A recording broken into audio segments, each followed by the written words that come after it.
আল্লাহ বলেন মান ইউতি'র রাসূল ফাকাদ আতা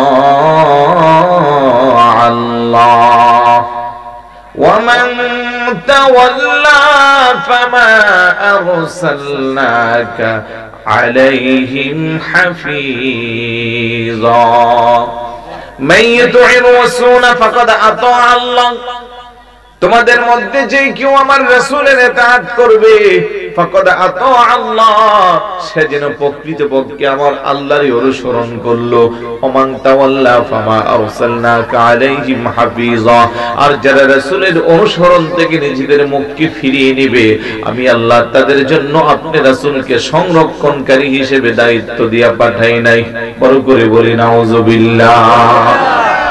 আমরা যারা আজকে বামুই পূর্ব গ্রাম সুন্নি মহা সম্মেলনে বসলাম, রাসূলের প্রতি আমাদের ঈমান আছে না নাই? আওয়াজ দিয়ে বলুন আছে না নাই? কম না বেশি? বেশি যদি হয় আমরাই তো সেই সৌভাগ্যবান ঈমানদার যাদের জন্য আমার আল্লাহ পরকালে রেখে দিয়েছে জান্নাত, দুনিয়াতে রেখে দিয়েছে সুখ শান্তি আর সমৃদ্ধি। বড় করে বলি সুবহানাল্লাহ। আল্লাহ বলে লাকাদ কানা লাকুম ফি রাসূলিল্লাহি উসওয়াতুন হাসানাতুন লিমান কানা ইয়ারজুল্লাহা ওয়াল ইয়াওমাল আখির ওয়া যাকারাল্লাহা কাসীরা। অবশ্যই অবশ্যই আমার রাসূলের জীবন চরিত্রে তোমাদের জন্য রেখে দিয়েছি উত্তম আদর্শ, উত্তম নমুনা। কার জন্য? যারা আল্লাহ এবং পরকালকে প্রত্যাশা করো, বেশি বেশি করে আল্লাহর জিকির করো। বড় করে বলি সুবহানাল্লাহ। উত্তম আদর্শ আর নমুনা আল্লাহ যাকে দান করেছেন উনি হলেন আপনার নবী, আমার নবী। অন্যত্র বলেন ওয়া ইন্নাকা লাআলা খুলুকিন আযীম, আমি আপনাকে মহান চরিত্র দান করেছি। সুবহানাল্লাহ না? আম্মা জানা আয়েশা সিদ্দিকা রাদিয়াল্লাহু তাআলা আনহার কাছে সাহাবারা আসছে, কোরআন বুঝি না, কোরআন কেমনে বুঝবো, কিভাবে কোরআনকে সহজ করে বোঝা যায়। আম্মা জানা আয়েশা সিদ্দিকা রাদিয়াল্লাহু তাআলা না বলে তোমরা কি রাসূলের জীবন চরিত্র দেখেছো? হ্যাঁ দেখেছি। খুলুকুহু আল কোরআন, রাসূলুল্লাহর গোটা জীবন চরিত্রটাই হলো কোরআন। বড় করে বলি সুবহানাল্লাহ। কোরআনের বাইরে কোনো কিছু হুজুরের জীবনে নাই। ভাই কথা বলিয়েন না, এই বাচ্চারা ওদের মতো তোমরাও ঘুমাও, অন্তত কথা বলিও না।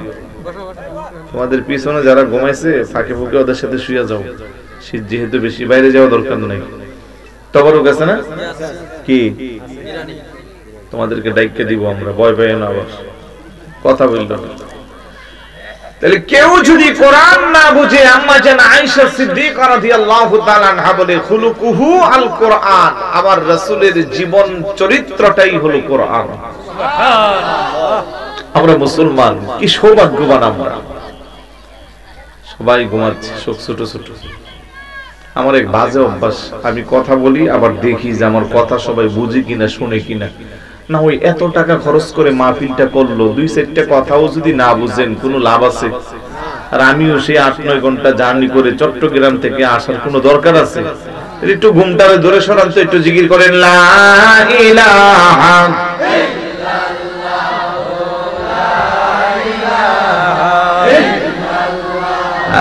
লা ইলাহা, জোরে জোরে লা ইলাহা, মুহাব্বতে লা ইলাহা, একসাথে লা ইলাহা, আশিক হয়ে লা ইলাহা, প্রেমিক হয়ে লা ইলাহা, হাসবি রব্বি মা ফি কলবি, হাসবি রব্বি মা ফি কলবি, নূর মুহাম্মদ সাল্লাল্লাহু লা ইলাহা লা ইলাহা ভাইজান এই কালেমা প্রচারেতে আসলেন নবী এই ধরাতে বলেন এই কালেমা আসলেন নবী এই ধরাতে কত কষ্ট দিনে রাতে কত করিলেন নবী সাল্লাল্লাহু আলা লা ইলাহা লা ইলাহা নাই আমল কোন সাধনা যখন জিজ্ঞাসা করবেন রাব্বানা বলেন নাই আমল কোন সাধনা যখন জিজ্ঞাসা করবেন রাব্বানা সেদিন নবী আপনি ছাড়া মুদের বাঁচারে আপনি কোন উপায় থাকবে না লা ইলাহা লা ইলাহা আমরা কেমনে যাব মদিনা মদিনার রাস্তা চিনি না বলেন কেমনে মদিনার রাস্তা চিনি আমার মুর্শিদ জানে ঠিকানা আমার মুর্শিদ জানে ঠিকানা আমরা যাব সোনার মদিনা লা ইলাহা লা ইলাহা ভাইজান কত সুন্দর মদিনা যার নাই কোনো তুলনা বলেন কত সুন্দর মদিনা মদিনার সাথে কারো তুলনা আছে না আওয়াজে বোঝা যাচ্ছে নাই আমাদের আকীদা আন্না রাউজাতুন নবী সাল্লাল্লাহু আলাইহি ওয়াসাল্লাম খায়রুম মিনাল কাবাতিল মুশাররাফা ওয়া আফদালু মিনাল আরশিল মুআল্লাহ চিৎকার করে বলি সুবহানাল্লাহ যে রাসূলুল্লাহর রওজা মুবারকের মর্যাদা খানায়ে কাবা নয় শুধু আরশ আজিমের চেয়েও আরো বেশি দামি মর্যাদাশীল বড় করে বলি সুবহানাল্লাহ ওই মদিনা যাইতে মন চায় কার কার হাত উঠান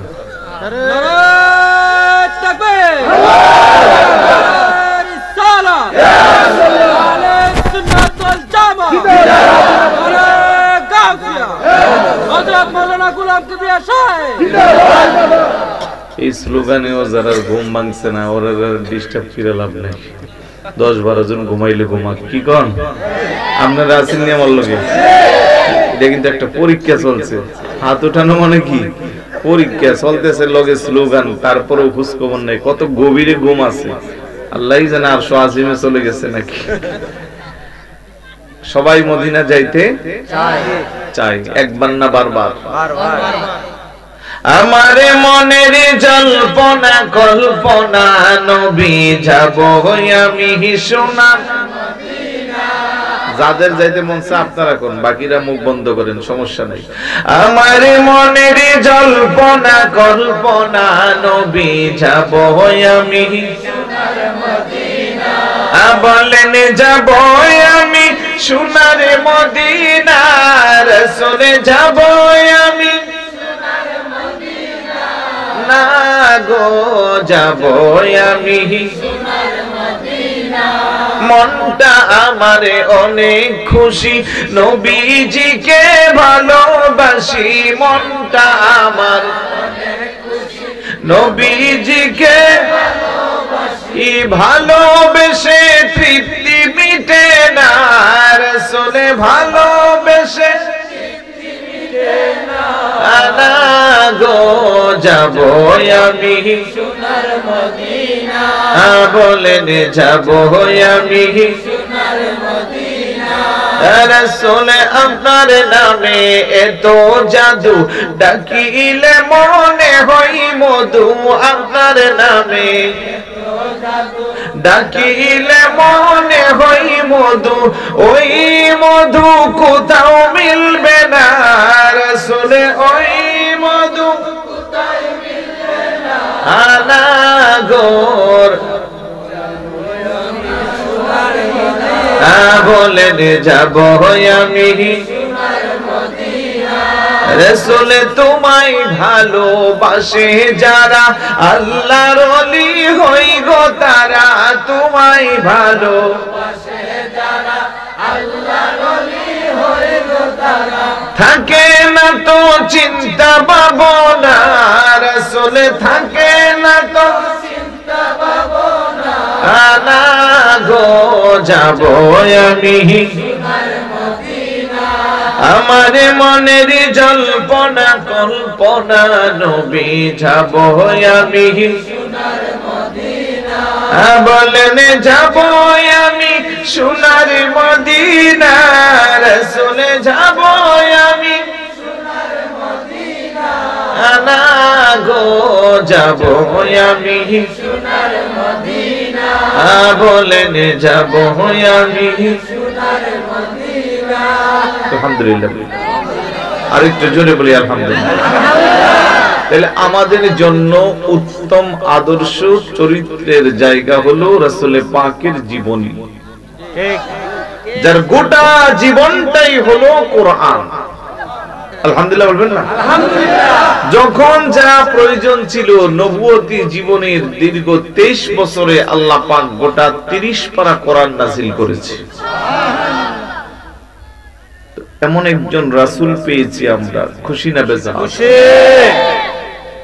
এই যে মুসলিম হিসেবে আমাদের অনুসরণের একমাত্র পথ, একমাত্র রাস্তা আল্লাহর নবী। কিন্তু দুর্ভাগ্যজনক হলেও সত্য, সেই নবীর উম্মত দাবি করে আমরা বিজাতীয় সভ্যতাকে লালন করি, যার কোনো নিজস্ব আইডেন্টিটি নাই। সে যা ইচ্ছা তা করতে পারে। আইডেন্টিটি মানে পরিচয়।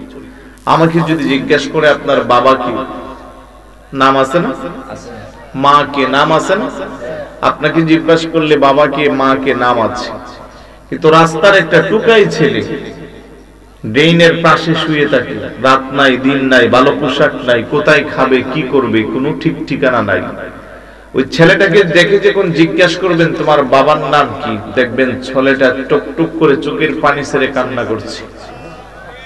তোমার মার নাম কি, সে কান্না করছে, কারণ সে জানে না তার বাবাকে তার মাকে।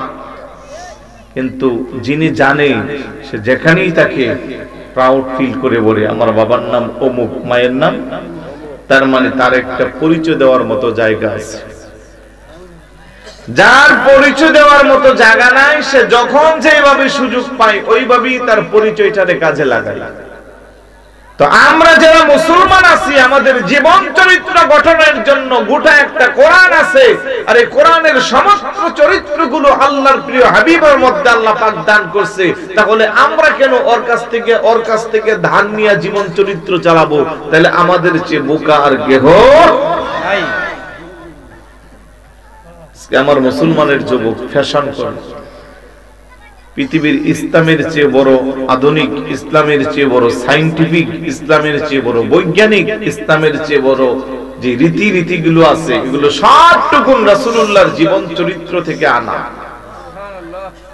১,৫০০ বছর পরেও সেও তো ইসলামের প্রত্যেকটা হুকুমকে বিজ্ঞান পর্যন্ত সমর্থন করতেছে। কিছুদিন পরে রোজার মাস আসতেছে। আল্লাহর নবী বারবার আমাদেরকে বলেছেন রোজা এটা ফরজ ইবাদত, রোজা রাখলে অনেক ধরনের রোগ সুখ থেকে মানুষ সুস্থ হয়। আর আমাদের দেশে রোজা আসলে পরে সবাই অসুস্থর বাহানা ধরে রোজা ছেড়ে দেয়, গ্যাস্ট্রিক বেড়ে যায়। কথা বলেন ঠিক কি না? অথচ একজন খ্রিস্টান ১৪০০ বছর পরে এসে রোজার উপরে গবেষণা করে, অটোফেজির উপরে গবেষণা করে নোবেল পুরস্কার পেয়েছে। আরেকটু জোরে বলুন না সুবহানাল্লাহ। ইসলামের প্রত্যেকটা হুকুম আহকাম আধুনিক, বিজ্ঞানসম্মত, সায়েন্টিফিক। দুর্ভাগ্য আমরা সেটা মানতে পারি না। আজকে আমার যুবকদেরকে যদি জিজ্ঞেস করি, যুবক তোমার জীবন চলার যে একটা পদ্ধতিতে তুমি চালাচ্ছ, ওই পদ্ধতি কোথায় থেকে এনেছো? এক একটা যুবকের কাছে এক একটা ক্যারেক্টারকে তারা হাইলাইটস করবে। কথা বলেন ঠিক না? আপনি যখন এলাকার কোনো ভালো ছেলেকে দেখবেন টি শার্ট জিন্স প্যান্ট পরে অন্যরকম একটা ভাব নিয়ে হাঁটতেছে, কিরে দোস্ত তোর এই অবস্থা কেন? সে বলবে আমি ইন্ডিয়ার বলিউডের নামি দামি কোনো একজন ব্যক্তির নাম বলবে যে আমি তার অনুসরণ করি, তার মতো আমার বডি বানাইছি, তার মতো আমার গেঞ্জি, তার মতো আমার প্যান্ট। বলবে কি বলবে না? আরেকটা ছেলেকে যখন দেখবেন তার মাথার চুল এদিকে আছে ওইদিকে নাই, এদিকে আছে ওইদিকে নাই, ওকে জিজ্ঞাসা করলে এই তোর চুলের মাথার এই অবস্থা কেন, চুলের কাটিং এমন কেন? সে বলবে তুমি জানো না এটা নেইমার কাটিং। কথা কোন ঠিক কিনা? আরেকটাকে জিজ্ঞাসা করলে সে বলবে এটা মেসি কাটিং। তো নেইমার কে, মেসি কে? বিশ্বের সেরা খেলোয়াড়। তো তুমি মুসলমানের সন্তান, তোমার তো অনুসরণ কথা পেয়ারা রাসূলের জীবন চরিত্র। তুমি কোথাকার খ্রিস্টান আর ইহুদিকে অনুসরণ করবা? আল্লাহর নবী বলছেন মান তাশাব্বাহা বিকওমিন ফাহুয়া মিনহুম, যে যাকে ভালোবাসে তার সাথে তার হাসন নাসর হয়। কথা বলেন ঠিক কি না? তো তুমি নেইমার আর মেসিরে ভালোবাসা তাদের চুলের কাটিং তোমার মাথায় আনবা, আজকে মারা গেলে তোমার ঠিকানা কি জান্নাত না জাহান্নাম? জোরে বলুন, জান্নাত না জাহান্নাম? কত বোকা মানুষ। কিভাবে চলবো সেই জন্য কোরআন আছে না নাই? আছে। হাদিস আছে না নাই? রাসূলুল্লাহর জীবন আদর্শ আছে না নাই? তাহলে আমাদের যে বোকা আছে নাকি? যার কিছু নাই সে না যারে তারে বাপ ডাকতে পারে, যার আব্বা আছে বৈধ আব্বা, সে অন্য কাউকে আব্বা ডাকতে হয় না। এই যে মুসলিম হিসেবে জীবন কিভাবে চালাবো সবটাই আমার রাসূলের জীবন চরিত্রে আল্লাহ পাক রেখে দিয়েছে। ওই রাসূলের জীবন চরিত্রকে দূরে সরাইয়া আমি যখন বিজাতীয় সভ্যতাকে আমার বুকে লালন করব, পাশ্চাত্যের অপসংস্কৃতির মধ্যে হাবুডুবু খাবো, নিশ্চিত আমার জাহান্নাম, তাতে কোনো সন্দেহ। একটু শিক্ষিত হলে, একটু টাকা পয়সা বেশি হলে, একটু আপার ক্লাসের সমাজে হাই সোসাইটিতে বসবাস করলে তার মধ্যে কেমন যেন একটা পরিবর্তন চলে আসে। তার চলাফেরার গেটআপ মুসলমানদের গেটআপের সাথে মিলে না। এটা পুরুষ বলেন মহিলা বলেন, মাঝে মধ্যে ঢাকা শহরে মা মেয়ে একসাথে যখন হাঁটে, এতটাই নোংরা পোশাক পরে ইপটিজিং যারা করে বকাটের ছেলেরা, ওরা মজা নেই, মা কোনটা মেয়ে কোনটা চিনেই যাচ্ছে না। ভাই কথা বলেন ঠিক কিনা? অথচ মুসলিম মহিলা হিসেবে ওনার জন্য পর্দার হুকুম ছিল। নামাজ পড়া যেমন ফরজ, রোজা রাখা যেমন ফরজ, আমার প্রত্যেকটা উপযুক্ত মা বোনদের জন্য পর্দা করাও ফরজ। আল্লাহ বলেন ইয়া আইয়ুহান নাবিয়্যু কুল লিআজওয়াজিকা ওয়া বানাতিকা ওয়া নিসাইল মুমিনিন ইউদিনিনা আলাইহিন্না মিন জালাবিবিহিন্না যালিকা আদনা আন ইউরাফনা ফালা ইউযাইন ওয়া কানা আল্লাহু গফুরুর রহিমা। চিৎকার করে বলে সুবহানাল্লাহ। হাবিব আমার, দোস্ত আমার, কুল লিআজওয়াজিকা, আপনি আপনার স্ত্রীদেরকে বলেন, ও বানাতিকা, আপনার কন্যাদেরকে জানান, ও নিসাইল মুমিনিন, পৃথিবীর সমস্ত মুমিনা মহিলাদেরকে জানিয়ে দেন, বলেন ইদনিনা আলাইহিন্না মিন জালাবিবিহিন্না, তারা যেন ঢিলা ঢালা পোশাক পরে। বড় করে বলি সুবহানাল্লাহ। কি পোশাক? ঢিলা ঢালা পোশাক। যে পোশাকের মাধ্যমে তার স্বাধীনতা রক্ষা পাবে, যে পোশাকের মাধ্যমে তার বিশেষ অঙ্গগুলো অন্য কোন লোক পরিদর্শন করতে পারবে না, দৃষ্টিগোচর করতে পারবে না। আপনি যদি ঢিলা ঢালা পোশাক পরে যথাযথ বোরখা কিংবা পর্দার হুকুমটাকে মানেন, ইফতিজিং যারা করে, বকাটে ছেড়ে যারা, তারাও আপনার প্রতি তখন রেসপেক্ট আর সম্মান দিবে। কারণ এই বোরখার ভিতরে কি 18 বছরের যুবতী না 70 বছরের বুড়া মহিলা, তারা বুঝতে পারবে না। তখন তারা আপনার দিকে মায়ের নজরে তাকাবে। কথা বলেন ঠিক কি না? আর আপনি ইসলামকে বৃদ্ধাঙ্গুল দেখাইয়া আধুনিকতার নামে টাইট টাইট পোশাক পরে, মাথায় কি বলবো, এগুলো ভাষাও বলার নাই, যেইভাবে ইচ্ছা নোংরা পরিবেশে চলাফেরা করবেন তো অবশ্যই আপনার ইজ্জতের উপরে আঘাত আসবে। কারণ শয়তান তো উকিঝুঁকি মারাইয়া বকাটে ছেলেকে আপনার প্রতি আসক্ত করিয়ে ফেলে। বড় করে বলি নাউজুবিল্লাহ। এই জন্য আল্লাহ বলেন কুল্লিল মুমিনিনা ইয়াগুদ্দু মিন আবসারিহিম ওয়া ইয়াহফাজু ফুরুজাহুম যালিকা আযকা লাহুম ইন্নাল্লাহা খাবীরুম বিমা ইয়াসনাউন। সুবহানাল্লাহ। সূরা নূরের 30 নম্বর আয়াত 18 নম্বর পারা।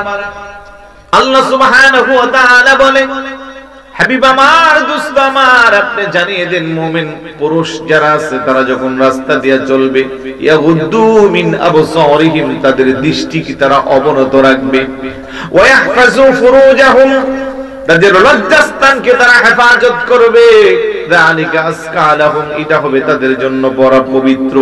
ইন্নাল্লাহা খাবীরুম বিমা ইয়াসনাউন, নিশ্চয়ই আল্লাহ তাদের সব কিছুর খবর জানে।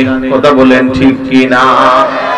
আজকের মুসলমান যদি রাসূলুল্লাহর জীবন চরিত্র আদর্শ অনুসরণ করত, জেনা ব্যভিচারের মতো খারাপ কাজের মধ্যে তারা নিমজ্জিত হতো না। আজকের মুসলমান যদি রাসূলুল্লাহর জীবন আদর্শ অনুসরণ করত, এই সমাজের মধ্যে সুদের কারবারি থাকতো না। রাসূলুল্লাহর জীবন আদর্শ যদি অনুসরণ করত, সন্তান কোনোদিন তার মা বাবার মনে কষ্ট দিত না। কথা বলেন ঠিক কি না? সবটুকু একমাত্র আমরা ইসলাম থেকে দূরে সরার কারণে আজকে শান্তি নাই, পারিবারিক অশান্তি, ব্যক্তিগত জীবনে অশান্তি, সামাজিক জীবনে অশান্তি, রাষ্ট্রীয় জীবনে অশান্তি। তার একটাই কারণ, রাসূলুল্লাহর জীবন আদর্শ আমাদের কাছে নাই। খারাপ লাগতেছে? আজ থেকে 20 বছর আগে, 30 বছর আগে এই ব্রাহ্মই পূর্ব গ্রাম বলেন, বিল্ডিং তত বেশি ছিল না। কারণ আমিও তো গ্রামের ছেলে, গ্রামেই বড় হয়েছি। টিনের ঘর, সনের ঘর ছিল, সর্বোচ্চ কাঠকেওয়ারি ঘর থাকলে তারই ধরা হইতো এই গ্রামের সেরা ঘর। কথা বলেন ঠিক না? কিন্তু ওই তুলনা এখন প্রত্যেক গ্রামে গঞ্জে বিল্ডিং আছে না নাই? কম না বেশি? আচ্ছা, 20-30 বছর আগে সবার বাড়িতে কারেন্ট ছিল, হারিকেন ব্যবহার করা হতো, মনে আছে? কুপি, তারপরে হারিকেন, এগুলো চলতো। আচ্ছা, আজ থেকে 20-30 বছর আগে সবার ঘরে ফ্রিজ আছিল, টেলিভিশন ছিল, মোবাইল তো প্রশ্নই আসে না। কথা বলেন ঠিক না? আজ থেকে 20-30 বছর আগে টাকা পয়সার দিক দিয়ে সবাই ততটা বড় ছিল, কিন্তু আপনি একটু আপনি শুধু কম্পেয়ার করেন যে বর্তমান সময় আর 20-30 বছর আগে মানুষগুলোর শান্তি আর বর্তমানের শান্তি, শান্তি কোথায় বেশি ছিল? আগের মানুষের। কথা বলেন ঠিক কি না? অথচ এখন না শান্তি থাকার কথা ছিল, যেহেতু সবার বাড়িতে বিল্ডিং, সবার ঘরে টেলিভিশন, সবার ঘরে ফ্রিজ, সবার ঘরে কারেন্ট, সবার আলমিরা ভর্তি নতুন নতুন কাপড়, কোনো কিছুর অভাব নাই, খাবারের অভাব নাই, গোলা ভরা চাল আছে, ধান আছে, ফ্রিজে মাছ মাংস আছে, ব্যাংকে টাকা আছে, তারপরেও শান্তি নাই। কেন শান্তি নাই? আজ থেকে 20-30 বছর মানুষগুলো যতটা ইসলামকে বুকে লালন করত, রাসূলুল্লাহর আদর্শকে যতটা মানত, আমরা আস্তে আস্তে তার থেকে কমিয়ে ফেলছি। বিলাসিতার মধ্যে আমরা ব্যস্ত হয়ে গেছি, যার কারণে শান্তি নামক পাখিটা ওড়াল দিয়ে চলে যাচ্ছে। কথা বলে ঠিক না বাবা? একটু খেয়াল করুন, 20-30 বছর আগে ফজরের আজান দিলে মহিলারা উঠে উঠান বাড়ি ঝাড়ু দিত, ফর্সা হওয়ার আগে। ঠিক ফজরের নামাজ পড়ে জানালার পাশে কলকাতার ছাপা বড় বড় কোরআন নিয়ে বসে যাইত। মুরব্বী বাবারা নামাজের পরে কোরআন পড়তো, প্রত্যেকের বাড়ি থেকে একটা কোরআনের মৃদু শব্দ মানুষের কানে বাজত। এই বামই পূর্ব গ্রামে কয়টা ঘর আছে যেখানে ফজরের পরে এখন কোরআন তেলাওয়াত হয়? আছে? কিন্তু মাগরিবের পরে কোন বাড়িটা আছে যে বাড়ির পাশে দিয়া গেলে আপনার কানে সিনেমার আওয়াজ আইতো না? কথা কোন? স্টার জলসা, স্টার প্লাস, জি বাংলা, তারপরে আরো কত কিছু সিরিয়াল, নাটক, আর মোবাইলে টিকটকের তো কোনো শেষ নাই। এখন ঠিক না? আপনারা যখন এখন টিকটক করে বেশি মহব্বত করেন, আমার মতো টুপিওয়ালা দাড়িওয়ালা কিছু মৌলবী আছে, ওরাও এখন টিকটক মৌলবী হয়ে গেছে। কোথায় গেল ইসলাম? এই শান্তির জায়গাগুলো কেন আমরা নিজ হাতে ধ্বংস করে দিচ্ছি? আমরা যদি রাসূলুল্লাহর আদর্শকে অনুসরণ করতাম, গোটা জীবনে শুধু শান্তি আর শান্তি আসতো।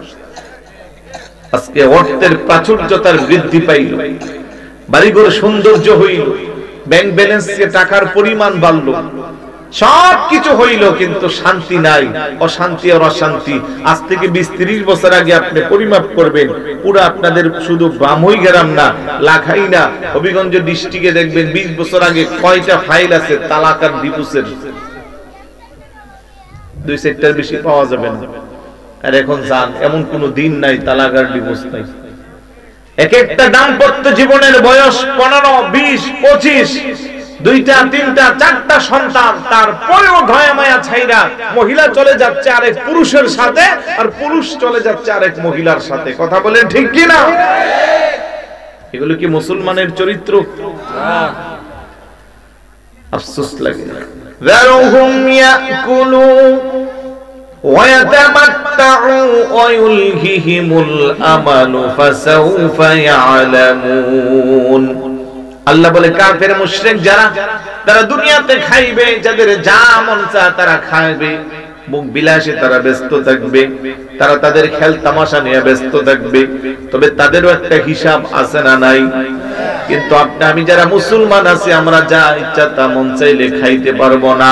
যেই জায়গা মন চায় সেই জায়গায় যাই আমরা চরিত্র নষ্ট করতে পারবো না।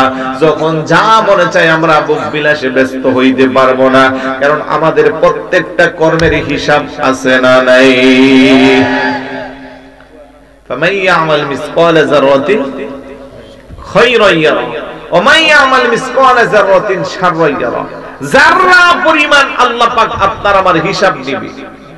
আপনি ভাবছেন রাতের নির্জনে পৃথিবীর সমস্ত মানুষ যখন ঘুমিয়ে গেল, আমার সন্তান, আমার বাবা মা, আমার স্ত্রী ঘুমাচ্ছে, আমি পাশের বাড়ির কোন এক জায়গায় যাইয়া অসৎ চরিত্রের কাজে আমি নিজেকে সম্পৃক্ত করলাম, রাতের অন্ধকারে আবার আমি সাধু সেজে গেলাম, আমার পাপের খবর কেউ জানে না, মা জানে না, বাবা জানে না, স্ত্রী জানে না, সন্তান জানে না, ভাই জানে না, বোন জানে না, একজন তো জানে, তিনি কে? আর একটু জোরে বলুন কে? ওই আল্লাহর ভয় আপনার অন্তরে আমার অন্তরে যদি থাকতো, অন্যায় কাজ করতে পারতাম না, চরিত্র নষ্ট করতে পারতাম না। আল্লাহ বলে ইয়ালামুস সিররা ওয়া আখফা, বান্দা তুই প্রকাশ্যে গোপনে দিনের আলোতে রাতের নির্জন অন্ধকারে যা কিছু করিস না কেন পৃথিবীর কেউ জানে না। আয়াতের তাফসীরের মধ্যে আসছে, কেউ যদি বিশাল বড় একটা পাহাড়ের মাঝখানে গভীর রজনীতে রাতের বেলা নির্জন অমাবস্যা রাতে যায়, ওই পাহাড়ের মাঝখানে কুচকুচ পাতার আওয়াজের ভিতর দিয়ে একটা কালো কসকচে পাথর, তার মাঝখান দিয়ে ছোট্ট একটা পিপিলিকা যখন হেঁটে যায়, যেটা পিপিলিকার যাওয়ার রাস্তাটা অন্তত পৃথিবীর কোনো মানুষ দেখার কোনো সুযোগ নাই, দূরবীন দিয়া গেল পিপিলিকার পা গুলো দেখা যায় না। আমার আল্লাহ ওই আরশ আজিম থেকে আল্লাহর কুদরতি চক্ষু দ্বারা অমাবস্যা রাতের গভীর রজনীতে পিপিলিকার পা গুলো যা পাথরটাকে অতিক্রম করে তা পর্যন্ত আমার আল্লাহ স্পষ্ট দেখতে পাই। ইন্নাহু আলিমুম বিযাতিস সুদূর। আপনার অন্তরে যা কিছু লালিত হয়, মুখে না বললে কি আমার কথা হুজুর শুনবে? বলেন না, ওনার কথা আমি শুনবো, কিন্তু মুখে বলতে হইবে না, কল্পনা জল্পনা করলেই সেটা আমার আল্লাহর কাছে পর্যন্ত পৌঁছে যায়, কারণ আল্লাহ বান্দার অন্তরের খবর জানে কি জানে না? আর একটু জোরে বলুন। কাফের মুশরিক যারা, তাদের কোনো হিসাব নাই। যারহুম ইয়াকুলু, তারা যা ইচ্ছা তা খাবে। আপনি মদ খেতে পারবেন? আওয়াজ দেন না, যুবকরা আওয়াজ দাও, মদ খাওয়া যাবে না, ইয়াবা খাওয়া যাবে। পোলাপেন তো এখন ইয়াবার পাগল। কত পরশুদিন এক জায়গায় কমডা ইয়া, আমার ওদের এলাকা বলে আব্বা, বলে আব্বা। আরে বাবা পর্যন্ত শুনছি আমি, নতুন করে শুনছি ওরা কি কয় আব্বা। আব্বা বলেন, বাবা বলেন, ইয়াবা বলেন, গুটি বলেন, ট্যাবলেট বলেন, একটাও খাওয়া যাবে। কাফের মুশরিকরা খাইবে, কোনো সমস্যা নাই, আল্লাহ কোরআনে বলছে তারা খাইবে, তারা ভোগ করবে। এই যে মুসলিম হিসেবে আপনার বিবাহ করার পরে আপনার স্ত্রী আপনার জন্য হালাল, এর বাহিরে কারো দিকে তাকানো কুদৃষ্টি দিয়ে আপনার জন্য হারাম। কিন্তু কাফের মুশরিকদের কি স্ত্রীর কাছে সীমাবদ্ধ না? ঘন্টা ঘন্টা আছে। ওই যে আল্লাহ বলছে ওয়ায়াতামাত্তাউ, তারা ভোগ বিলাসে ব্যস্ত হবে, তবে ঈমানদার হওয়ার কারণে আল্লাহ পাক আপনাকে ছাড় দিবে। রুবামা ইয়াওয়াদ্দুল্লাযীনা কাফারু লাউ কানু মুসলিমিন। হাসরের ময়দান যখন কায়েম হয়ে যাবে, কিছু মানুষ সরাসরি হিসাব নিকাশের পরে জান্নাতে যেতে পারবে, কিছু মানুষের হিসাবের পরে ত্রুটি যুক্ত থাকলে কিছুদিন শাস্তি ভোগ করে তারপরে আমার আল্লাহ তারে জান্নাত দিবে। কথা কোন ঠিক কি না? কাফের মুশরিকরা যখন জাহান্নামের দিকে যাবে, ত্রুটি যুক্ত ঈমানদার মুসলমান যারা কিছু পরিমাণের যাদের আমলের মধ্যে গুনাহ আছে, হিসাবের পরে যারা জান্নাত পাবে, তাদেরকে সহকারে যখন টেনে টেনে হেসড়ে একসাথে নেওয়া হবে, কাফেররা তখন বলবে আমরা তো দুনিয়াতে বড় আরাম করেছি, এই জন্য এখন জাহান্নামে যাচ্ছি। দুনিয়াটা মস্ত বড় খাও দাও ফুর্তি করো, সেই সূত্রের মধ্যে আমরা ছিলাম, কিন্তু তোমরা তো মুসলমান ছিলা, তোমরা তো ঈমানদার ছিলা, তোমরাও কেন আমাদের সাথে এখন জাহান্নামে যাচ্ছ? কথা ঠিক আছে না? আমরা তো কাফের, আমরা আল্লাহরে মানছি না, যেইভাবে ইচ্ছা সেইভাবে চলছি। তোমরা তো মাঝে মধ্যে কনকনে শীতে ফজরের নামাজ পড়তা, রমজানের রোজা রাখতা, তাইলে তোমরাও কেন আমাদের সাথে জাহান্নামে যাচ্ছ? এই কথা যখন বলবেন, গুনাহগার বান্দা যারা তারা কোনো জবাব দিবে না, কিন্তু আমার আল্লাহর মধ্যে একটা দয়া মায়া সৃষ্টি হবে। আমার আল্লাহ ডাকতে বলবে ফেরেশতারা যাও যাও, আমার বান্দাদের যা কিছু ত্রুটি বিচ্যুতি ছিল আমি এগুলো ক্ষমা করে দিলাম, তাদেরকে সোজা আমার জান্নাতে পৌঁছিয়ে যাও। তখন কাফেররা বলে রুবামা ইয়াওয়াদ্দুল্লাযীনা কাফারু লাউ কানু মুসলিমিন। তখন কাফেররা আফসোস করবে, আহারে যদি আমি মুসলমান হইতাম, ত্রুটি যুক্ত হওয়ার পরও এখন আল্লাহ যেমন করে তাদেরকে জান্নাতে দিয়েছে আমারও তো জান্নাতে দিত। কথা কোন ঠিক কি না? তাহলে কাফেরদের জীবন চরিত্রের সাথে মুসলমানের জীবন চরিত্র কখনো মিলানো যাবে না। দুনিয়া সিজনুল মুমিনিন ওয়া জান্নাতুল লিল কাফিরিন। দুনিয়াটা মুমিনের জন্য জেলখানা, কাফেরের জন্য বালাখানা। আপনি ঈমানদার হইলে আপনার প্রত্যেকটা কদমে কদমে আপনার হিসাব দিতে হবে, আপনার জীবনে দুর্বিষহ কষ্ট সহ আসবে, তাই বলে আপনি পিছপা হতে পারবেন না। যার ঈমান যত বেশি তার পরীক্ষাও তত বেশি। হাদিস শরীফের মধ্যে আছে আশাদুন নাস বালাউল আম্বিয়া সুম্মাস সালিহুন সুম্মাল আমসাল ফাল আমসাল। আল্লাহ সুবহানাহু ওয়া তাআলা সবচেয়ে বেশি কঠিন পরীক্ষার সম্মুখীন করবেন নবী আলাইহিস সালাতু ওয়াস সালামদের। তাদের এক একজনের জীবনী দেখলে দেখা যায় যে পরীক্ষা তারা দিয়েছেন, তার 1000 ভাগের 1 ভাগ পরীক্ষা দিলেও আপনারে আমারে পাওয়া যাবে না। কথা কোন ঠিক কি না? তারপরেও নবীরা আল্লাহর পথ থেকে দূরে সরেন নাই। ইব্রাহিম আলাইহিস সালাতু ওয়াস সালাম জীবনে ছোট বড় মিলাইয়া 34টা পরীক্ষা দিয়েছে। কেমন পরীক্ষা? আগুনে ফেলে দিয়েছে, সন্তানের গলায় ছুরি দেওয়ার জন্য আল্লাহ আদেশ দিয়েছে, দূরে সরছে? সরে নাই। আইয়ুব আলাইহিস সালাতু ওয়াস সালাম 18 বছর সমস্ত শরীরটা পুকে খেয়ে আর কোনো কিছু নাই, জিহ্বাই যখন আস্তে আস্তে পোকা ধরল, শুধু একটা ডাক দিছে, আল্লাহ জিহ্বাটাও যদি নষ্ট করে ফেলো আমি ডাকবো তোমাকে কি দিয়া? জোরে বলুন না সুবহানাল্লাহ। আর আপনার আমার জীবনে কি পরীক্ষা হবে? এই জন্য মাঝে মধ্যে দুঃখ আসবে, কষ্ট আসবে, এগুলোকে আল্লাহর নিয়ামত মনে করতে হবে। কথা বলেন? কারণ আল্লাহ আপনাকে মুমিন বান্দা হিসেবে কবুল করেছে বিদায় আপনার কাছ থেকে পরীক্ষা নেওয়ার সিদ্ধান্ত নিয়েছে। অনেক সময় বলে না, আমি 5 ওয়াক্ত নামাজ পড়ি, আমার স্ত্রী নামাজ পড়ে, আমরা মাঝে মধ্যে কোরআন শরীফ পড়ি, রমজানের রোজা রাখি, জীবনে যাই না কারো মনে কষ্ট দেই নাই, কোনো হারাম খাবার খাই নাই, তারপরেও আল্লাহ সারাটা বছর শুধু আমার ঘরে রুখ সুখ দিয়া রাখে। বলে কি বলে না? আর পাশের বাড়ির কোলমদ্দি সোলমদ্দি নামাজ নাই, রোজা নাই, আল্লাহ বিল্লাহ তো করেই না, সুদ খা, ঘুষ খা, মিথ্যা কথা বলে, তার স্ত্রী পর্দা করে না, এত উল্টা পাল্টা চলাফেরা, বিগত 12 বছরের মধ্যে একদিনও দেখলাম না তার একটা প্যারাসিটামল লাগছে। আছে না ভাই? একটু আওয়াজ দেন, আছে না নাই?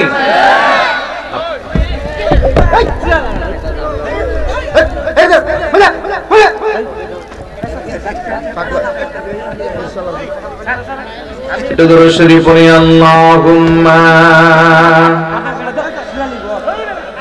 সাইয়্যিদিনা মাওলানা ওয়া আলা আলিহি, এই মাইরেন না, মাওলানা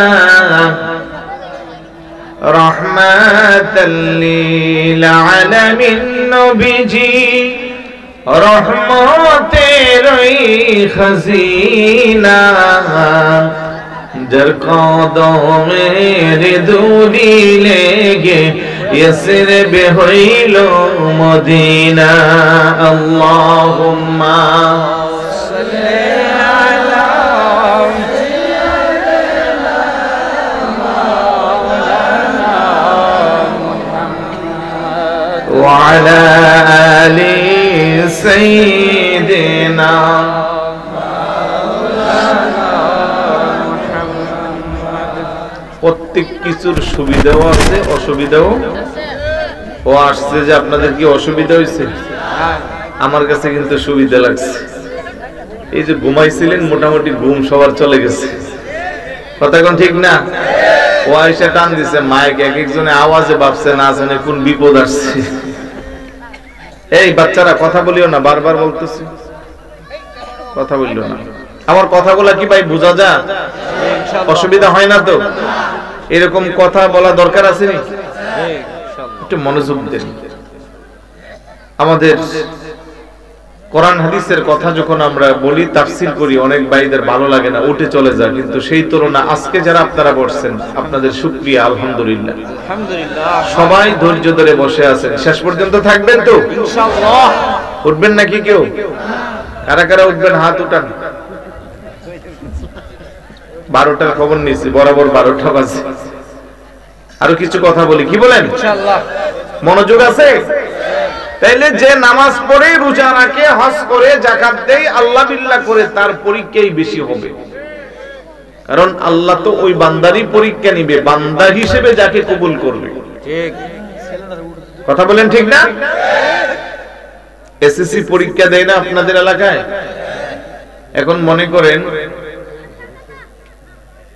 ফর্ম ফিল আপ করছে, টেস্ট পরীক্ষার মধ্যে 2-3 সাবজেক্ট ফেল করছে। এখন এলাকার মেম্বার চেয়ারম্যানের সুপারিশ ধরলে, স্কুলের হেড টিচারে বললে যে স্যার পরীক্ষা দেওয়ার সুযোগটা অন্তত দেন। সে বলছে বাকি যে 2 মাস সময় আছে, ভালো করে পড়া রেজাল্ট ভালো করবে, পাস করবে। তো হেড টিচার বিশেষ বিবেচনায় তারে ছাড় দিয়ে দেয়, সে পড়লে কিন্তু পারও পাওয়া যায়। কথা কোন ঠিক না? আচ্ছা, আরেকটা ছেলে বলে খুব ভালো মেধাবী, একবার দেখলে সব পড়া মুখস্থ হইতে পারে।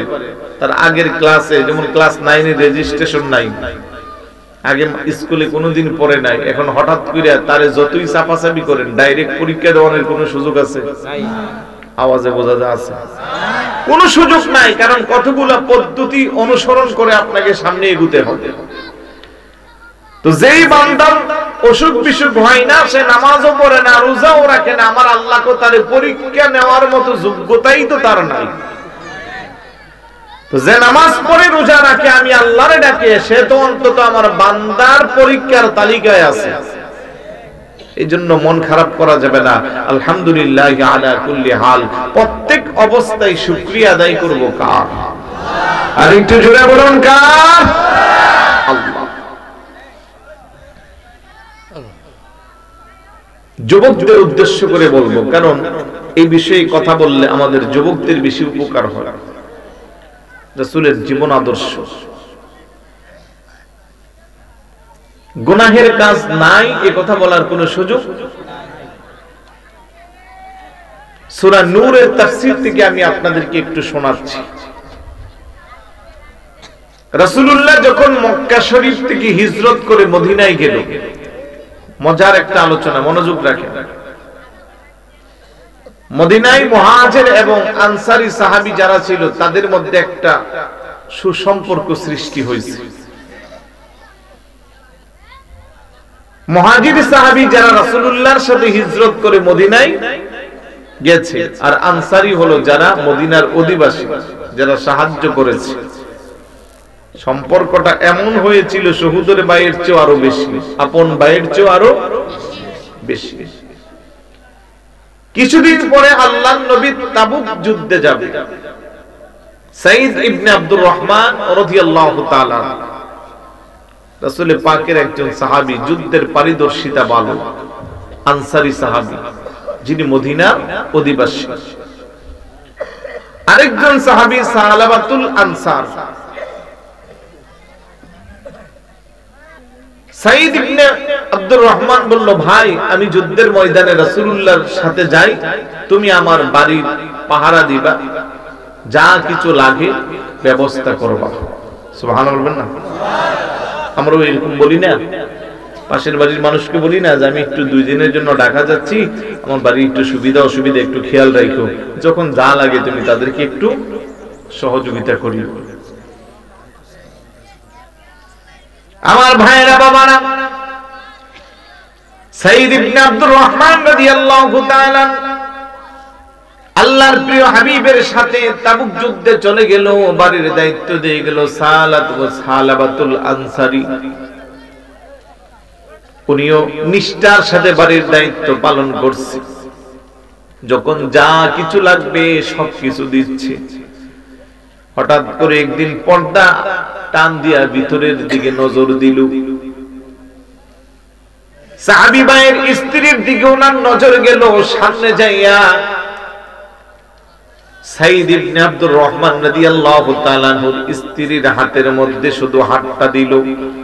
অমনে দিয়ে ওনার স্ত্রী আল্লাহু আকবার ধ্বনি দিয়া ডাক দেখো, সালাবাতুল আনসারী, তুমি কি ভুলে গেছো তোমার ভাই তোমার হাতে আমার আমানত দিয়ে গেছে, আর উনি আল্লাহর নবীর সাথে যুদ্ধের ময়দানে জিহাদ করতে গেছে।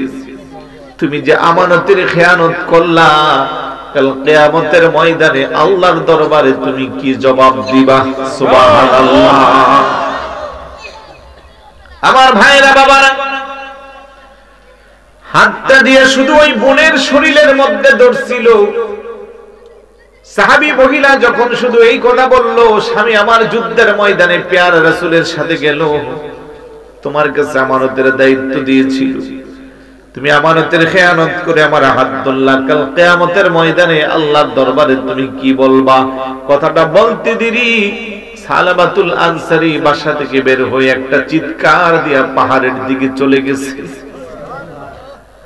আল্লাহর ডাক দেখো, আল্লাহ, ক্ষণিকের জন্য আমি শয়তানের ওয়াসওয়াসায় পড়ে আমার ভাইয়ের স্ত্রীর গায়ে আমি হাত দিয়েছি, তুমি যদি আমারে ক্ষমা না করো, আমি বান্দা হিসেবে আমি তোমার দরবারে আর মুখ দেখাবো কি করে? আমার রাসূল যুদ্ধের ময়দান থেকে এসে যখন আমার এই সংবাদ পাইবে, আমি তো আল্লাহর নবীর কাছে আমার মুখটা আর দেখাইতে পারবো না। ওই পাহাড়ের মধ্যে যাইয়া হাত দুইটা উপরের দিকে উঠাইয়া সর্বনাশ বাচ্চার মতো চেঁচামেচি করে কান্নাকাটি করে, মাঝে মধ্যে সিজদায় পড়ে কান্নাকাটি করে, লম্বা চূড়া ঘটনা আমি সংক্ষিপ্ত করে দিচ্ছি। আল্লাহর নবী যখন যুদ্ধের ময়দান থেকে, তায়েফ যুদ্ধ থেকে, তাবুক যুদ্ধ থেকে ফেরত আসলো, সাঈদ ইবনে আব্দুর রহমান বাড়িতে যাইল, জিজ্ঞাসা করলো সালাবাতুল আনসারী কোথায়? স্ত্রী বলল, আপনার ভাই এমন একটা ঘটনা ঘটিয়েছিল, শুধু আমার শরীরের মধ্যে হাত দিয়েছে। জবাবে আমি শুধু এই কথা বলেছিলাম, ভাইয়ের কাছে কি জবাব দিবা, আল্লাহ আল্লাহর রাসূলের কাছে কি জবাব দিবা? এই কথা বলতে দেরি অমনেতি উনি চেঁচামেচি করে বাড়ি থেকে বের হয়ে গেছে, আর কোনোদিন বাড়ির মধ্যে ফেরত আসে নাই। আল্লাহু আকবার বলেন। আল্লাহর নবীর দরবারে খবরটা গেল, ওনার একটা মেয়ে ছিল খামসামা রাদিয়াল্লাহু তাআলা আনহা। ওই মেয়েটা সাইদ রাদিয়াল্লাহু তাআলা আনহু দুইজনে মিল্লা পাহাড়ের ভিতরে খোঁজাখুঁজি করতে লাগলো। অনেক খোঁজাখুঁজির পরে পাহাড়ের মাঝখানে সিজদায় পড়ে কান্না করে হযরতে সাইদ রাদিয়াল্লাহু তাআলা আনহু বলল, রে সালাবা চলো আমার সাথে বাড়িতে। মেয়েটা বলে, আব্বু বাড়িতে চলো। আমার বাবা ডাকিস না, আমি তোর বাবার মর্যাদার মধ্যে এখন আর নাই। সাইদ রাদিয়াল্লাহু তাআলা আনহু বলে, না আমি যাইব না, আল্লাহর নবীর দরবারে যাই আমি কেমনে মুখ দেখাবো। ওরা যখন খুব বেশি বিনয় করতে লাগলো, বললো একটা শর্তে যাইতে পারি, আমি মর্যাদা নিয়ে যাইতে চাই না। আমার হাত পার মধ্যে রশি বাঁধ, গলার মধ্যে রশি বাঁধ, গরু ছাগলরে যেমন মানুষ টেনে টেনে এনে তোরা আমারে ওইভাবে নিয়ে যা, কারণ আমি এখন আল্লাহর দরবারে বড় আসামি। সুবহানাল্লাহ। আমার ভাইরা বাবারা, এইভাবে যখন ওনাকে নিয়ে যাচ্ছে, প্রথমে উনি গেল হযরতে ওমর ইবনুল খাত্তাব রাদিয়াল্লাহু তাআলা আনহুর কাছে গিয়ে বলল, আমার তওবার কোনো ব্যবস্থা আছেনি, আমার ক্ষমা পাওয়ার কোনো সুযোগ আসেনি। হযরতে ওমর রাদিয়াল্লাহু তাআলা আনহু বড় মেজাজি মানুষ ছিলেন। উনি বলে, রে নবীর সাহাবী, এত বড় আমানতের খেয়ানত করলা, আবার আসছো তুমি ক্ষমা চাওয়ার জন্য? তোমার ক্ষমার কোনো ব্যবস্থা নাই, বাড়াবাড়ি করলে গর্দান উড়াইয়া দিব। সুবহানাল্লাহ। চলে গেল হযরতে, এদিকে হাসাহাসি করে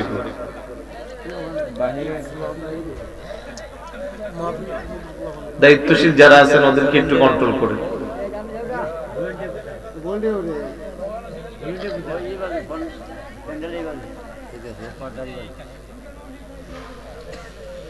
আমার ভাইরা বাবারা, হযরত সাইয়েদনা আবু বকর সিদ্দিক রাদিয়াল্লাহু তাআলা আনহুর কাছে নিয়ে গেল। আবু বকর সিদ্দিক রাদিয়াল্লাহু তাআলা আনহু যত গরম মেজাজ না, নরম মেজাজের মানুষ, উনিও বলল, ভাই তুমি যেই কাজটা করছো কেমনে তোমারে ক্ষমা করা হবে? যাও যাও, আমার দরবারে কোনো ক্ষমার জায়গা নাই। শেরে খুদা আলী রাদিয়াল্লাহু তাআলা আনহুর কাছে গেল, ওনার কাছ থেকে ওনাকে প্রত্যাখ্যান করে দিল। শেষ পর্যন্ত উনি চিন্তায় পড়ে গেল, হারে এই মুহূর্তে যদি আমি মরে যাই, আমার আল্লাহ যদি আমার প্রতি নারাজ থাকে, আল্লাহর হাবিব যদি আমার প্রতি নারাজ থাকে, তারা যদি খুশি না থাকে, নিঃসন্দেহে আমার ঠিকানা হইবে জাহান্নাম। কথা বলেন ঠিক কিনা? আল্লাহর ডাক দেখো, আল্লাহ শয়তানের ওয়াসওয়াসায় পড়ে আমি আমার বোনের হাতের মধ্যে আমার হাতটা দিয়েছিলাম, আমি তো কোনো জঘন্য অপরাধ করি নাই। তুমি আল্লাহ কি চাইলে আমারে ক্ষমা করতে পারো না? তুমি কি আমারে মাফ করতে পারো না? শেষ পর্যন্ত ডাক ডাকু বুঝছি, নবীর দরবারে না গেলে আমারে কেউ ক্ষমা করতো না। আল্লাহর নবীর দরবারে গেল, যে বলল, ইয়া রাসূলুল্লাহ, ইয়া হাবিবাল্লাহ, আমি যা কিছু করেছি নিশ্চয়ই আপনি অবগত হয়েছেন, সবকিছু জানেন। আমার কি ক্ষমার কোনো ব্যবস্থা নাই? আমার কি মাফের কোনো ব্যবস্থা নাই? আল্লাহর নবী ওনার সাথে ভালো কোনো শব্দ দিল না। সালাবা মনে কষ্ট নিয়া একটা দৌড় দিয়ে আবার পাহাড়ের দিকে চলে গেল, চেঁচামেচি করে আল্লাহর কাছে কান্না করে, আল্লাহ না বুঝে শয়তানের ওয়াসওয়াসায় পড়ে আমি যেই কাজটা করলাম, তুমি কি আমারে ক্ষমা করতে পারবা না? ওই দিক দিয়া জিবরাইল আলাইহিস সালাতু সালাম আল্লাহর নবীর কাছে আসছে, এসে বলতেছে, ইয়া রাসূলুল্লাহ, আল্লাহ আমারে পাঠাইছে আপনারে জিজ্ঞাসা করার জন্য, 18,000 মাখলুকাত যা কিছু সৃষ্টি করা হয়েছে, এগুলো কি আপনি সৃষ্টি করেছেন না আল্লাহ সৃষ্টি করছে? সুবহানাল্লাহ। রাসূলুল্লাহ জবাব দিচ্ছে, আমি কেন সৃষ্টি করব? এই সব কিছু সৃষ্টি করেছেন একমাত্র আল্লাহ। এতটুকুন বলেই ফেরেশতা চলে গেল। আল্লাহর নবী মনে মনে ভাবতেছে, ব্যাপার কি, এমন কথা কেন বলল? কিছুক্ষণ পরে আবার ফেরেশতা জিবরাইল এসে কয়, আপনার সাহাবাকে আল্লাহ ক্ষমা করে দিয়েছে। বড় করে বলি সুবহানাল্লাহ। উনি তো রাসূলুল্লাহর কাছে গিয়েছিল যে আমার কোনো ক্ষমার রাস্তা আছে না, তো রাসূলুল্লাহ কোনো সারা শব্দ দেয় নাই। দিবে কেমনে? আল্লাহর নবী তো নিজ থেকে কোনো কিছু ফায়সালা করেন না, যতক্ষণ না করান কে? ওমা ইয়ানতিকু আনিল হাওয়া ইন হুয়া ইল্লা ওয়াহয়ু ইউহা। একটা সিদ্ধান্ত আমার রাসূল দেন না যতক্ষণ না আল্লাহ না দেওয়ান। আর রাসূলের মর্জিতে যেটা হয় সেটাই আল্লাহর ফয়সালা হয়। বড় করে বলি সুবহানাল্লাহ। এবার আমার নবী ডাক দেখো আবু বকর, উমর, শেরে খোদা আলী, তোমরা কোথায়? সাহাবাকে তাড়াতাড়ি নিয়ে আসো। ফেরেশতাদের দুইটা গ্রুপ বের হয়ে গেল। হযরত সাইয়েদনা আবু বকর সিদ্দিক রাদিয়াল্লাহু তাআলা, ওমর ইবনে খাত্তাব রাদিয়াল্লাহু তাআলা, আরেক দিক দিয়ে হযরত সালমান ফারসি শেরে খোদা আলী রাদিয়াল্লাহু তাআলা গেল। চতুর্দিকে খোঁজাখুঁজি করে সাহাবার কোনো খবর নাই। গভীর পাহাড়ের মাঝখানে যাইয়া যারা কৃষি কাজ করে তাদেরকে জিজ্ঞাসা করা হলো, এমন আকৃতির একটা মানুষ এখানে তোমরা দেখছনি? একজন কৃষককে প্রত্যেকদিন সূর্য উত্তরের সাথে সাথে সন্ধ্যা যখন গনিয়ে আসে একটা লোক আসে, আইসা উপরের দিকে আল্লাহরে এমন ভাবে ডাক দে মনে হয় যেন আল্লাহর আরশ আজিম পর্যন্ত তার ডাকটা পৌঁছে। সূর্যটা আসতে গেলে বলে জায়গাটা যখন নির্জন হয়ে যায়, ওই বান্দাটা আল্লাহর কুদরতি কদমে সিজদায় পড়ে এমন ভাবে কান্না করে মনে হয় যেন জমিনটা ফেটে যাবে। হযরত আলী রাদিয়াল্লাহু তাআলা, সালমান ফারসি রাদিয়াল্লাহু তাআলা, এই লোকটারই তো আমরা খুঁজতেছি। ওরা সকাল বেলা থেকে অপেক্ষমান। সন্ধ্যা যখন গনিয়ে আসলো, আস্তে আস্তে পাহাড়ের উপরে আবার যখন সাহাবা এসে আল্লাহর ডাক দিল, হযরত আলী রাদিয়াল্লাহু তাআলা বুঝায়া বলে, সাহাবা, রাসূল পাঠাইছে তোমাকে নিয়ে যাওয়ার জন্য। সাহাবা কান্দে, জবাব দে, কোন মুখ নিয়ে আমি রাসূলুল্লাহর দরবারে যাইব? আমার রাসূল কেমন আছে? হযরত আলী কো রাসূল খুব ভালো আছে। সাহাবারে তারা টানে, আমি যাওয়ার সাহস পাচ্ছি না। শেষ পর্যন্ত তারা বলল, না না, আল্লাহর নবী পাঠাইছে তোমারে নিয়ে যাওয়ার জন্য। পাহাড়ি রাস্তা, নির্জন ঘোর অন্ধকার, তারা রওনা দিয়েছে। যেতে যেতে ফজরের নামাজের সময় হয়ে গেছে। মসজিদে নববীতে হযরত বেলাল রাদিয়াল্লাহু তাআলা ইকামত দিল। ফজরের জামাত শুরু হয়ে গেল। সাহাবা নামাজের মধ্যে দাঁড়াইল। তাফসীরের মধ্যে আসছে আল্লাহর নবী সেদিন ফজরের নামাজে সূরা তাকাসুর পড়ছে, আল্লাকুমুত তাকাসুর হাত্তা যুরতুমুল মাকাবির। দুনিয়ার মানুষ অর্থের প্রাচুর্যতাই, অর্থের মোহনায় তারা প্রতিযোগিতায় নেমে গেছে। যেই মাত্র আল্লাহর নবী নামাজের মধ্যে আলহাকুমুত তাকাসুর শব্দটা বলল, সালাবাতুল আনসারী এমন জোরে নামাজের মধ্যে কান্না শুরু করে দিল। হাত্তা যুরতুমুল মাকাবির, তারা ততক্ষণ এই পবিত্রতার, এই প্রাচুর্যের প্রতিযোগিতার মধ্যে নিমজ্জিত থাকবে যতক্ষণ না তারা কবরে যাইবে।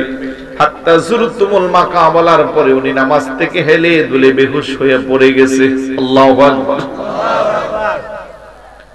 নামাজের সালাম ফিরাই আল্লাহর নবী আসলো। রাসূলুল্লাহ বলল, সাহাবার শরীরে পানি ছিটাইয়া দাও। সাহাবারা পানি এনে শরীরের মধ্যে পানি ছিটাইলো, কোনো নড়াচড়া নাই। একজন সাহাবী শিরায় হাত দিয়ে কই, ইয়া রাসূলুল্লাহ, আপনার সাহাবা আল্লাহর মেহমান হয়ে গেছে। খামসা নামে এটা বাহিরে দাঁড়াইয়া কান্না করে আল্লাহর নবী ডাক দেখো, আজ থেকে আমি তোমার বাবা, ফাতেমা তোমার বোন। কবর খনন করা হলো, নামাজে জানাজা কমপ্লিট। আল্লাহর নবী কবরের পারে গেল। হযরতে ওমর কো রাসূলুল্লাহর দিকে তাকাইয়া দেখলাম আল্লাহর নবী কবরের পাশে দিয়া যখন হাঁটতেছে, বৃদ্ধাঙ্গুলের মধ্যে বর করে করে হাঁটতেছে, পুরা পা ফেলে না। ইতিপূর্বে রাসূলুল্লাহকে এমন ভাবে হাঁটতে জীবনে কোনোদিন আমি দেখি নাই। আসার পরে জিজ্ঞাসা করলাম, ইয়া রাসূলুল্লাহ, কেন আপনি এইভাবে বৃদ্ধাঙ্গুলে বল করে করে হাঁটলেন? রাসূলুল্লাহ জবাব দিয়েছে, ওমর, সালাবার কবরে এত বেশি ফেরেশতা এসেছিল, ফেরেশতাদের জন্য আমি জমিনে কদম দেওয়ার জায়গা পাই নাই, এজন্য আমি বৃদ্ধাঙ্গুলে চাপ দিয়ে হাঁটছি। আমার ভাইয়েরা বাবারা, এত বেশি পরিমাণে উনি কান্না করে তাওবা করেছে, আমার আল্লাহ এতটাই খুশি হয়েছে। রাসূলুল্লাহর কাছে ওনার ব্যাপারে আয়াত পর্যন্ত আল্লাহ নাজিল করে দিয়েছে যে বান্দা জুলুম করে, অন্যায় করে, গুনাহ করে, তারপরে যদি তাওবা করে, আমি আল্লাহ বান্দার তামাম জীবনের গুনাহগুলো ক্ষমা করে দেই। আল্লাহু আকবার, আল্লাহু আকবার, ইয়া রাসূলুল্লাহ।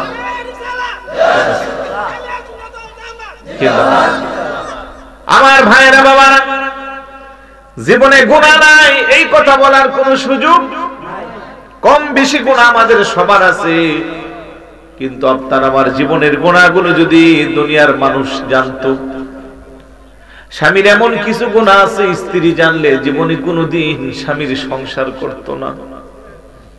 স্ত্রীর এমন কিছু গুনাহ আছে স্বামী জানলে ওই স্ত্রীর নিয়ে সংসার করত না। সন্তানের এমন কিছু গুনাহ আছে যেই সন্তানগুলোর গুনাহ মা বাবা জানলে তারে করে বাদ দিত না। কথা কোন ঠিক কি না?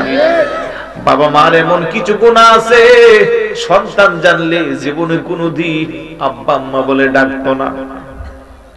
ভাইয়ের এমন কিছু গুনাহ আছে জানলে সহোদর ভাইরা ভাই বলে পরিচয় দিত না। কিন্তু আমার আল্লাহ কত বড় দয়াশীল, কত বড় মায়াশীল, এত গুনার পরেও ইজ্জত সম্মানের সাথে এই জমিনে আপনাকে আমাকে চলার সুযোগ দিয়েছে। কথা বলেন ঠিক কি না? এই সমাজে যদি কারো কাছে আপনার অসৎ চরিত্রের 30 সেকেন্ডের একটা ভিডিও ফুটেজ কোন মোবাইলের মধ্যে থাকে, ওই ব্যক্তি চাইলে এই 30 সেকেন্ডের ছোট্ট ভিডিওটা দিয়ে সারা জীবন আপনার কাছ থেকে জাযা নিতে পারবে। কথা বলেন ঠিক কি না? টাকার প্রয়োজন হলে আপনাকে বলবে, দোস্ত বন্ধু, আপনার আপত্তি করে 30 সেকেন্ডের ভিডিওটা আমার মোবাইলে আছে, বিকাশে যদি আমারে 5000 টাকা দাও, না হয় আমি কিছুক্ষণের মধ্যে ফেসবুকে তোমার আপত্তি করে ভিডিওটা ছেড়ে দিব। তখন আপনার কাছে টাকা না থাকলেও ধার করে আনবেন। কথা কোন ঠিক কি না? কারণ এই সমাজের মানুষ যদি আপনার অসৎ চরিত্রের 30 সেকেন্ডের ভিডিওটা জেনে ফেলে, এই সমাজে আপনি আর বসবাস করতে পারবেন না। হয়তো আপনাকে দেশ ছাড়তে হবে, না হয় আত্মগোপন করে চলতে হবে। কিন্তু আমার আল্লাহ কেমন বড় দয়াবান, কেমন বড় দয়াবান! বান্দা এত গুনাহ করলো, এত গুনাহ করলো, বান্দার পাপগুলো আল্লাহর দরবারে পাহাড়ের মতো জমা হয়ে আছে। তারপরও আমার আল্লাহ আপনার আমার গুনাহগুলো আরেকজনের কাছে প্রকাশ করে না, আল্লাহ নিজের কাছে গোপন রাখে, গোপন রাখে। আর শুধু সময় দে, সময় দে, সুযোগ দে। আল্লাহ বলে, বান্দা তোর হায়াতের বাজেট 40, 50, 60, 70 বছরে তুই উপনীত হলি। আরে বান্দা, যতক্ষণ তোর এই দেহে প্রাণ থাকবে, শেষ নিঃশ্বাস থেকে কিছু মুহূর্ত যদি তুই তাওবার মতো তাওবা করতে পারিস, আমি আল্লাহ তোর তামাম জীবনের গুনাহগুলো ক্ষমা করে দিব। খোদার বয়ে যে যুগ হতে অশ্রু দ্বারা ঝরে, জাহান্নামের আগুন হারামে সেই চোখেরই ভিতরে। বান্দা যখন শুরু করে খোদার ইবাদত, জান্নাত মাঝে হয়তো খনি তৈরি ইমারত। আবার যখন বন্দেগীতে গাফেল হয় আর ফেরেশতারা কার্য তখন বন্ধ করে রই। কথা বলেন ঠিক কি না? আমার ভাইরা বাবারা, আজকের এই মাহফিল থেকে একটা সিদ্ধান্ত নিব, জীবনে যত গুনাহ করেছি জেনে শুনে আর সামনের দিনে গুনাহ করা যাবে না। তওবার মতো যদি তওবা করে আল্লাহর কাছে যদি বিনত চিত্তে ফরিয়াদ করতে পারি, কনকনে শীতের মধ্যে যদি যার যার ঘরে তাহাজ্জুদের সময় মুসল্লাটা বিছাইয়া সিজদায় পড়ে যদি গুনাহের কথাগুলো স্মরণ করে আল্লাহর কাছে ফরিয়াদ করেন, আল্লাহ ও আমার আল্লাহ, জীবনে যা করেছি ভুল করেছি, আমার গুনার খবর আমার মায়ে জানে না, বাবা জানে না, স্ত্রী জানে না, সন্তান জানে না, বন্ধু জানে না, পৃথিবীর কেউ জানে না, একমাত্র জানো তুমি আল্লাহ। তোমার তো অনেকগুলো নামের মধ্যে একটা নাম আছে রহমান, তোমার তো অনেকগুলো নামের মধ্যে একটা নাম আছে গফফার, তোমার তো অনেকগুলো নামের মধ্যে একটা নাম আছে সত্তার। নামগুলোর উসিলা তুমি আল্লাহ যদি আমারে ক্ষমা করে দাও, তোমার কোনো লস হইবে না। আর যদি আমারে পাপের বোঝা দিয়া জাহান্নামে জ্বালাও, তোমার কোনো লাভ হইবে না। কিন্তু বান্দা হিসেবে আমি তোমার কাছে তাওবা করে তুমি আমারে ক্ষমা করে দাও। এইভাবে কান্না করলে আমার আল্লাহ ক্ষমা করে কি করে না? মান বাকা মিন খাশিয়াতিল্লাহ, আল্লাহর ভয়ে যে বান্দার চোখ দিয়ে মাথার মাসি পরিমাণ চোখের পানি বের হয়, আমার আল্লাহ কই বান্দারে কোনদিন আমি জাহান্নামে পাঠাইব না। আমি আল্লাহকে ভয় করে তার চোখ দিয়ে মাসির মাথা পরিমাণ পানিটা আমি আল্লাহর কাছে সমুদ্রের বিশাল পানির চেয়ে বেশি মূল্যবান। বড় করে বলি সুবহানাল্লাহ। আমার ভাইরা, আজকের এই পূর্ব গ্রাম মাহফিল থেকে সিদ্ধান্ত নাও, যুবক তোমারে নামাজের কথা বললে তোমার কাছে ভালো লাগে না। যেই ইমাম নামাজের কথা বলে ওই ইমামরে সামনে দেখলি যুবক আরেক দিক দিয়া পালাই। যেই ইমাম ভালো হয়ে চলার কথা বলে ওই ইমামরে তোমার কাছে ভালো লাগে না। যেই বন্ধু তোমারে ভালো পথে চলার জন্য বলে ওই বন্ধুরে তুমি অ্যাভয়েড করো। যেই বন্ধু তোমারে মদের দিকে দাবিত করে, ইয়াবার দিকে দাবিত করে, জুয়া খেলার দিকে দাবিত করে, তোমার চরিত্রটাকে নষ্ট করার চেষ্টা করে, সেই বন্ধুকে তুমি আপন ভাবো। কিন্তু দিন শেষে তুমি যখন তোমার আমলের হিসাবটারে টান দিবা, যেই বন্ধু বর্তমানে তোমার সবচেয়ে ভালো বন্ধু, এটা হবে তোমার সবচেয়ে খারাপ বন্ধু। কথা কোন ঠিক কিনা? বন্ধু তিন প্রকার। বন্ধু কয় প্রকার? আওয়াজ দেন। এক নম্বরের বন্ধু হলো যতক্ষণ টাকা আছে বন্ধু আছে, টাকা নাই বন্ধু নাই। কথা কোন ঠিক কিনা? এই জন্য আমাদের দেশের যুবকরা অভাব যখন আসে, ভালোবাসা তখন জানালা দিয়া পালাই। কথাটা শুনতে হাস্যকর হলেও চিরন্তন সত্য। কথা কোন ঠিক কিনা? আপনার টাকা আছে, চায়ের দোকানে যাইবেন, 10 জন 20 জন আপনার পিছনে। টাকা নাই, নিঃস্ব হয়ে রাস্তায় হাঁটবেন, কেউ আপনার সাথে নাই। টাকা আছে, আপনি একটা ডাক দিলে 3টা জবাব দিব। টাকা নাই, আপনি 10টা ডাক দিলেও সে একবার আপনার দিকে তাকাইব না, কারণ সে মনে মনে ভাববে অভাবে আছে, হয়তো আমার কাছে টাকা চাইবো। কথা বলেন। আরেক প্রকারের বন্ধু হইল যতক্ষণ এই দেহে প্রাণ থাকবে বন্ধু ততক্ষণ থাকবে। তারা হলো রক্তের সম্পর্ক। অসুস্থ হয়ে যদি বিছানায় পড়ে যান, পৃথিবীর সবাই দূরে সরাইলো, আপনার আত্মীয় স্বজন, আপনার ব্লাড কানেকশন, বাবা মা স্ত্রী সন্তান দূরে সরাবে না। তাদেরও একটা নির্দিষ্ট সময় আছে যখন প্রাণ পাখিটা উড়াল দিয়ে চলে যাবে। এবার তারা আপনাকে আস্তে করে কবরের মধ্যে শোয়াইবে। ওই কবরে শোয়ানো পর্যন্তই তারা আপনার আপনজন।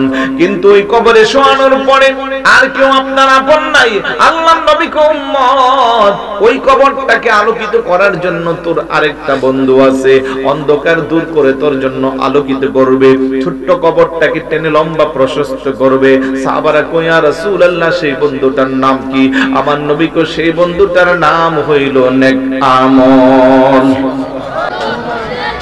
الصلاة والسلام عليك سيدي يا رسول الله، الصلاة والسلام عليك سيدي يا حبيب الله، وعلى آلك وأصحابك يا رحمة للعالمين.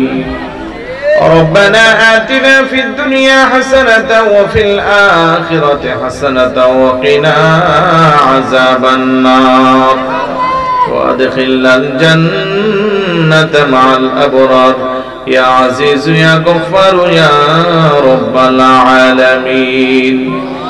رب اجعلني مقيم الصلاة ومن ذريتي ربنا وتقبل دعاء. ربنا اغفر لي ولوالدي رب ارحمهما كما ربياني صغيرا.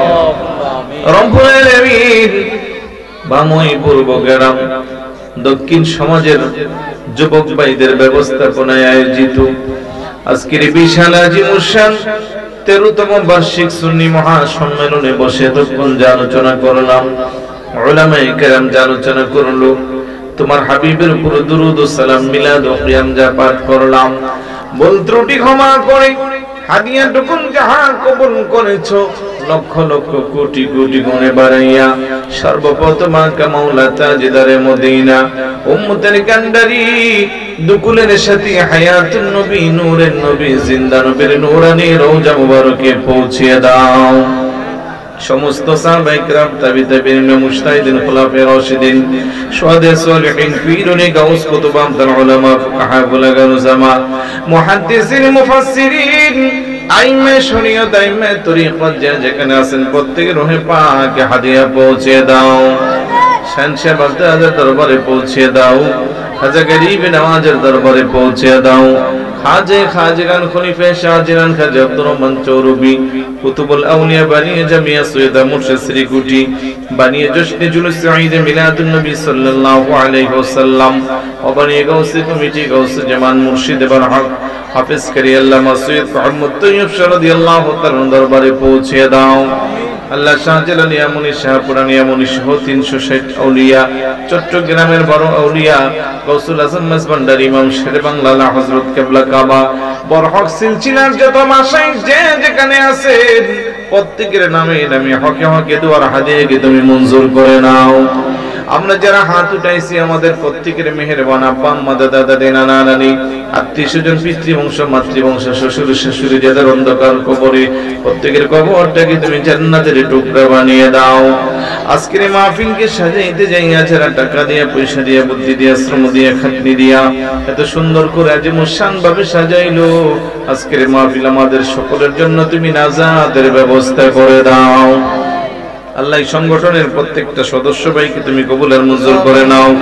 প্রবাসী ভাই যারা আমাদেরকে সহযোগিতা করলো সমস্ত প্রবাসী ভাইদের হকের মধ্যে দোয়ার হাদিয়াকে মঞ্জুর করে নাও। আল্লাহ বিশেষ করে মাওলানা কারি নজরুল ইসলাম ওনার রূহে পাকে হাদিয়া পৌঁছে দাও। সুকাহত পরিবারকে ধৈর্য ধারণ করার তৌফিক দাও। বাচ্চাগুলোকে আলেমে রব্বানি হাক্কানি হিসেবে তুমি কবুল আর মঞ্জুর করে নাও।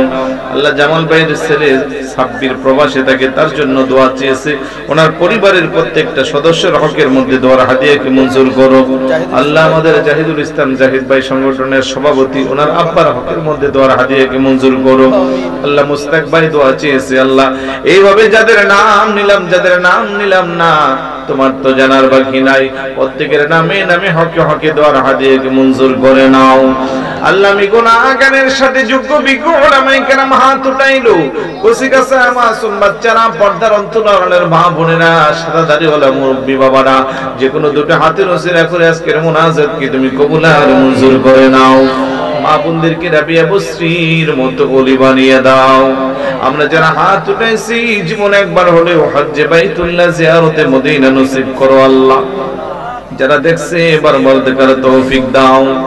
রব্বানা তাকাব্বাল মিন্না ফিদ দুনিয়া জিয়ারাতান নবী সাল্লাল্লাহু আলাইহি ওয়াসাল্লাম ওয়া ফিল আখিরাতি শাফাআতাহু ওয়া আরিনা ওয়াজহাহু ওয়াসকিনা মিন হাউজিহি শারবাতান লা নাসমাউ বা'দাহু আবাদা।